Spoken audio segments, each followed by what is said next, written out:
প্রতিকারের চেয়ে প্রতিরোধকে গুরুত্ব দিচ্ছি। আমরা চাই প্রতিটি ওয়ার্ডে এই কার্যক্রম চলুক। ওখানে একজন ওয়ার্ড মেম্বার আছেন, তাদের নেতৃত্বে আমরা ইউনোদেরকে বলে দিব যে একটি করে কমিটি হবে এবং তারা এই জিনিসগুলো পর্যালোচনা করবে, মানুষকে উদ্বুদ্ধ করবে মাদক না নেয়ার বিষয়ে। পাশাপাশি যদি কেউ মাদকাসক্ত হয় ব্যবসায়ী থাকে, তাদের বিরুদ্ধে আমরা তথ্য নিয়ে তাদের বিরুদ্ধে অভিযান পরিচালনা করব। এবং আমাদের এই অভিযান যাতে সহিংস না হয়, আমি বারবারই বলছি যে আমাদের অভিযান যাতে সহিংস না হয়, আমরা মাদক সহ কাউকে যদি আটক করতে পারি আমরা আইনের হাতে তুলে দিব, সেই অনুযায়ী তাদের ব্যবস্থা হবে। আইন অনুযায়ী, দেশে বিদ্যমান আইন অনুযায়ী। আমরা কেউ কিন্তু আইন নিজের হাতে তুলে নিব না, আমি বারবার বলছি আইন নিজের হাতে তুলে নিব না, কারণ এতে করে ওরা ঘটনা ঘটতে পারে। আমরা কিন্তু অপরাধ বা পাপকে ঘৃণা করি, পাপীকে নয়, তাই না? কারণ মানুষ অন্যায় করলেও সে সংশোধন হওয়ার সুযোগ রয়েছে, সেই সুযোগটুকু আমরা দিতে চাই। আমরা মাদক সেবী যারা আছেন তাদেরকে সংশোধন করে সমাজে সুস্থ মানুষ হিসেবে প্রতিষ্ঠিত করতে চাই। এই জন্য আপনাদের সকলের সহযোগিতা কাম্য। কিন্তু আমি মাদক দ্রব্যের কাছে এতটাই অসহায় হয়ে পড়ছিলাম যে আমার যে শিক্ষাগত একাডেমিক যোগ্যতা সেটা কোনো কাজেই লাগে নাই, এবং যে সচেতনতামূলক আপনারা যে প্রোগ্রামগুলো বা যেটা আপনারা প্রদর্শনী করেন দেখেও আমি স্বাভাবিক জীবনে ফিরতে পারিনি। কারণ হচ্ছে যারা মাদক সেবী একমাত্র তারাই বুঝতে পারে যে মাদকের ভয়াবহতা কতটুকু। আপনারা যারা মাদক সেবন করেন নাই তারা হয়তো বুঝতে পারবেন না। কারণ হচ্ছে যে মাদকের কারণে আমার মস্তিষ্ক এবং এই যে এনএ প্রোগ্রামের যে দ্বাদশ যে মাদকের মানে আমাদের নিজেদের জীবন পরিচালনায় অক্ষম হয়ে পড়ছিল। তখন আমার পরিবার বাধ্য হয়ে আমাকে বাঁচাইতে বা আমার পরিবারকে বাঁচাইতে, আমার মতো একটা ছেলে, আমার বাবা মা দুইজনই সরকারি চাকরি করেন, তা সেখান থেকে আমি এতটাই নিচে নেমে যাই যে চুরি, ছিনতাই, রাহাজানি সবকিছু করতাম। তার মানে আমার মধ্যে শিক্ষাগত যোগ্যতা, আমার বিবেক, তারপরে কোনো কিছুই কাজ করতো না। তখন রাজবাড়ী একটা সেন্টার, রাজবাড়ী মাদকাসক্তি নিরাময় কেন্দ্রের হাতে আমাকে সমর্পণ করেন। তা আমি সেখানে 4 মাসের প্রোগ্রাম নিই।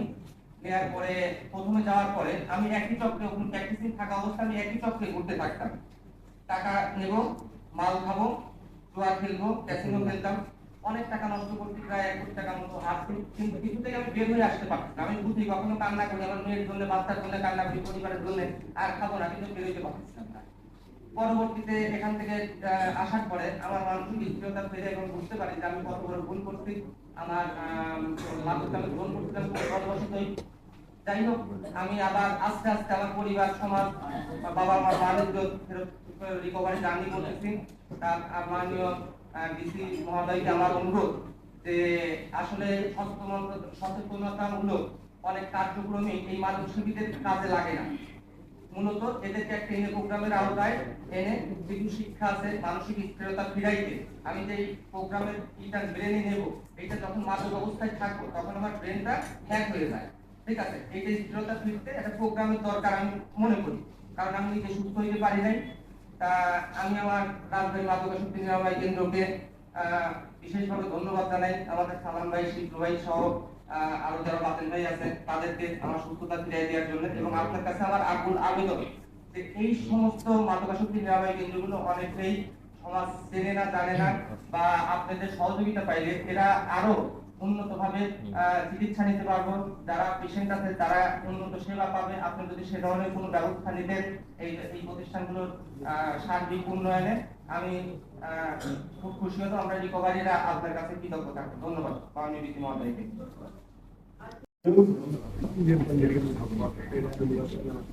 আমাদের উপজেলায় 2 জন ম্যাজিস্ট্রেট থাকেন এবং আমরা জেলায় যারা আছি তাদের সম্মিলিত অভিযান সংখ্যা আপনারা যদি একটু দেখান, আমাদের জানুয়ারি মাস থেকে শুরু করে জানুয়ারি 2026 মাসে 16টি, স্যার আমি জুলাই দিকে যদি আমরা দেখি, ওই দিকে মানুষ এক কথায় যদি আমরা বলি, তারা একই ভয়ানক হয়ে উঠলো।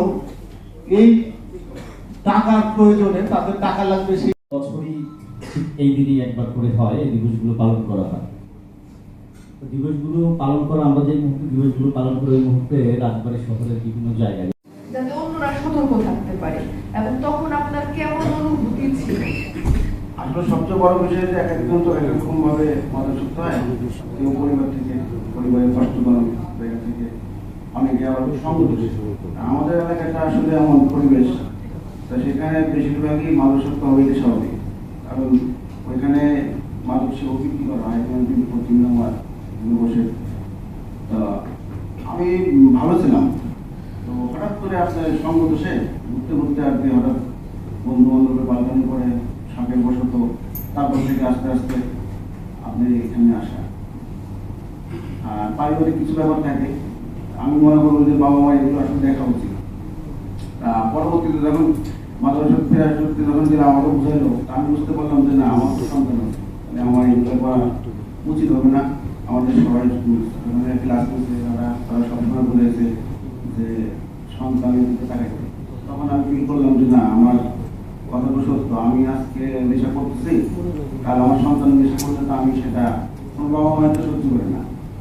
সেই ফিল থেকে যে জায়গা থেকে আমার বোঝানো হয়েছে, সবার ঘরে বোঝানো হয়েছে, আমাকে কাউন্সিল দেওয়া হয়েছে, সবাইকে ধন্যবাদ যে আমি ফিরে আসতে পারছি। আর আরেকটা অনুরোধ জানাবো যে বাবা মা জন্য এখানে বললো যে বাবা মা আসলে বাবা মা বিষয়টা অনেক বেশি অনেক সময় কর্মের কারণে আপনার সময় দিতে পারে না, কিন্তু আমি মনে করি সময় দেওয়া উচিত। এখান থেকে এই মাদ্রাসা ফেরার থেকে আমি যা শিখতে পারছি, আমি কিন্তু আমার সঙ্গে সময় নেই। 9টা 8:30 9টার মধ্যে ঢুকে যখন বাচ্চারা ঘুমায় তখন থাকে। আর আগে তো 10টা 11টা 12টা একটা ঠিক ছিল না। এখন ওয়াইফ আমি সবাইকে সময় দিই, সহযোগিতা করতে চেষ্টা করি। ধন্যবাদ। স্যার, আমি ওনার কাছে আরেকটা বিষয় জানতে চাই স্যার, আপনার মধ্যে আপনি যখন ফিরে আসলেন, রিকভার হইলেন, তখন সমাজ, আপনার বন্ধু বান্ধব, পরিবার বিষয়টাকে কিভাবে নিল আসলে? আসলে বিষয়টা প্রথমে আমি ভাবতাম যে হয়তো কি বলবে না বলবে, তার সুস্থতা নিজের মধ্যে, নিজের ব্যাপার। কে কি বললো সেটা বলে তো আমার লাভ নাই। আসলে বিষয়টা যে আমার পরিবার ভালো থাকবে, আমি ভালো থাকবো, আমার সন্তান ভবিষ্যৎ ভালো থাকবে, এই ভিড়টা নিয়ে আমি চলি। বরঞ্চ এখন আরো সহযোগিতা পাচ্ছি আমাদের কাছে এবং সমাজের বন্ধু বান্ধব সবার কাছে সহযোগিতা পাচ্ছি। বিশৃঙ্খলা, পরিবারের শান্তি, সবকিছু বলে রয়েছে নেশা। মাদকের বিরুদ্ধে অবস্থান নিয়ে সেটা ওই ব্যক্তি জীবনে, পারিবারিক জীবনে, সমাজ জীবনে, জাতীয় জীবনে মহা উপকার সাধন করে। বন্ধুত্বের চাপে অথবা অন্য কোনো চাপে মাদককে না করতে হবে।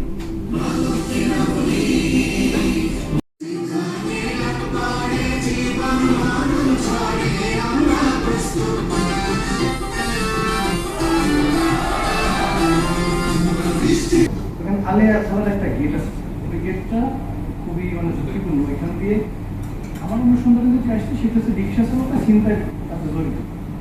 কিন্তু দ্বিতীয় পাঠে যখন আমি যাই, তখন দেখলাম ওই গেটটা দিয়ে আসলে মাদক আসা যাওয়া করে, যেহেতু পুরাঘাটের পাশে। সেটি একটু আমার এই বিষয়টা একটু দেখার জন্য অনুরোধ করবো। আরেকটি বিষয় স্যার, সম্প্রতি সময়ে পুরাঘাটায় রাজবাড়ি বালিয়াঘাট উপজেলা যিনি সভাপতি কমিশনের ভূমি, তার নেতৃত্বে যে অভিযানটি হয়, এটি সফল অভিযান ছিল আমাদের কাছে মনে হয়েছে, এবং আমরা গণমাধ্যম কর্মীদের সাপোর্ট দিয়েছি। আসলে দেওয়া উচিত ছিল। আমরা যে এখান থেকে মানে প্রশাসন, মাদকদ্রব্য, পুলিশ, আমরাও যারা সমাজ যারা বাস করি, সবাই মিলে যৌথ উদ্যোগে মানে খুব শক্ত অভিযান পরিচালনা করা। মানে আমরা এই অভিযানটি মানে মাদক যারা সেবন করেন, যারা বিক্রি করেন, এই অভিযানটি যেন এত মানে শক্ত হয়, যেন দ্রুত সময়ের মধ্যে ভালো কিছু হয়। আরেকটি অনুরোধ, আপনার মাধ্যমে অনুরোধ করবো যে এই যে মাদকদ্রব্যের পরিদর্শক বাদী হয়ে যে মামলাটি করেছেন, এই মামলার অভিযোগপত্র বা পুলিশ প্রতিবেদন এটি যেন দ্রুত সময়ের মধ্যে দেওয়া হয়, এটি যেন দীর্ঘসূত্রিতা না থাকে, সেই বিষয়টি আপনার মাধ্যমে এখানে যেহেতু পুলিশের কারণে অনুরোধ করবো। আপনাকে অনেক ধন্যবাদ। দেশ ও সমাজের বিশিষ্ট জনসহ পরিশ্রমী খেটে খাওয়া সাধারণ মানুষও তার সন্তান সন্ততি সুখ শান্তির জন্য এই অভিযানে আজ সর্বতোভাবে সামিল। মাদকদ্রব্য নিয়ন্ত্রণ অধিদপ্তরের সকল কর্মকর্তা অভিযানে নিবেদিত প্রাণ, নিজস্ব বাহিনী ও নির্বাস কর্মচারীবৃন্দ এই বিষয়ে আজ সমান উদ্যোগী ও অমৃতের উৎসাহে স্বতঃস্ফূর্ত স্মরণ। চূড়ান্ত বিজয় অর্জিত না হওয়া পর্যন্ত মাদকের বিরুদ্ধে আমাদের সংগ্রাম অব্যাহত থাকবে। আমি এখন অনেকটা সুস্থ, প্লাস পরিবারে অনেক খুশি। এবং আমি যখন মাদকাসক্ত ছিলাম তখন আমি ব্যবসা বাণিজ্য থেকে বিচ্ছিন্ন এবং সবসময় আমার লস হতো। আমি ব্যবসাটা ভালো করে মনোযোগ দিতে পারতাম না এবং ব্যবসা পরিবারের অভাব হতো এবং স্ত্রী বাবা মার সঙ্গেও অনেক সময় খাওয়া দাওয়া। এটা শুরুটা কিভাবে? তো বলছে স্যার এই শুরু বলতে পারবো না, তবে স্যার মাদক আমি আমার ওনার কবুতর পালন করি, ওনার কবুতরকে পর্যন্ত উনি মাদক খাওয়ান। তো আমি মানে খুব অদ্ভুত লাগলো বিষয়টা যে কবুতরকে কিভাবে উনি মাদকাসক্ত বললেন। তো উনি বললেন সেটা হচ্ছে যে আমি আমার কবুতর আগে অনেক মানে হারিয়ে যেত, তা আমার এটা খুব খারাপ লাগতো। পরে আমি নিজেও খাই, তো একদিন ভাবলাম যে ওকে একটু খাইয়ে দেখি।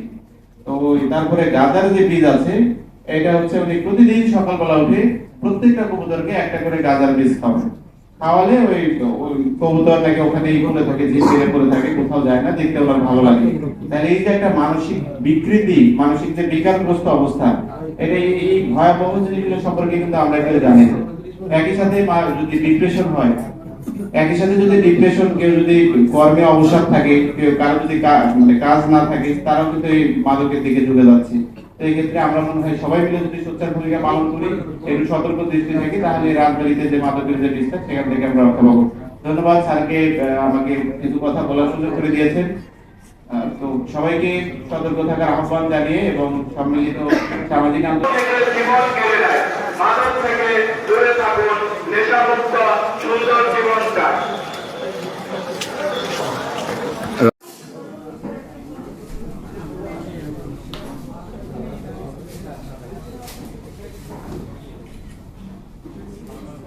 আকাশ বেরো।